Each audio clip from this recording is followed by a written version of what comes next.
Here we see a comfortable, well-balanced single plane setup.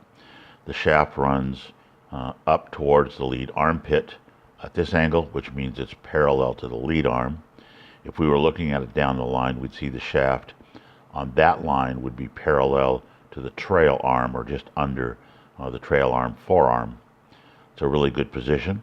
We're going to take this swing back in very slow motion and see if we can see what's happening. Takes it back pretty good, but at this point here, you can see that these arms have moved significantly further than he rotated his body. We'd like to sync that up so that even though the arms are creating the body turn here, we do want the body to respond to that. We want the body to move with the arms. Other than that, it's a pretty good position. We just don't have the shoulders turned far enough.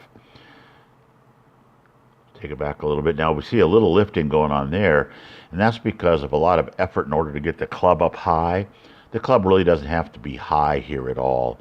As a matter of fact, the club naturally would be on a much flatter plane, or the head of the club would be lower, more to the ground. So he's a little vertical here, and that's why he's standing up. It's also why it's going to be hard for him to transfer his weight, which is number one issue that he's facing. We're going to advance this a little bit further, and we'll see that during the downswing, take it back, during the downswing, he's not really transferring his weight. If he transferred his weight, we would see a shift of the hips over to that side of the blue line, which we obviously aren't seeing here. So let's watch this a little further. So he's staying back, right on through. The upper body's working absolutely perfect. The lower body just isn't doing anything. We need to get the lower body to help drive us into the blue power line, so that the finish point, we want to see, I'll blow it up here, this little seam right here. I kind of missed it a little bit, we see it. That little seam should be on the blue line. This knee should be on the blue line. If we come, undo.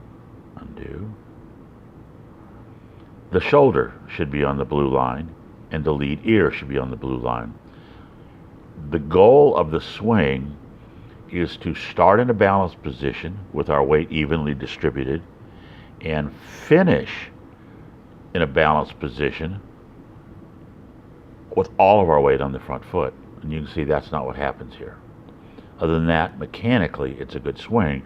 We're just not creating the momentum of moving to the forward part of the golf swing.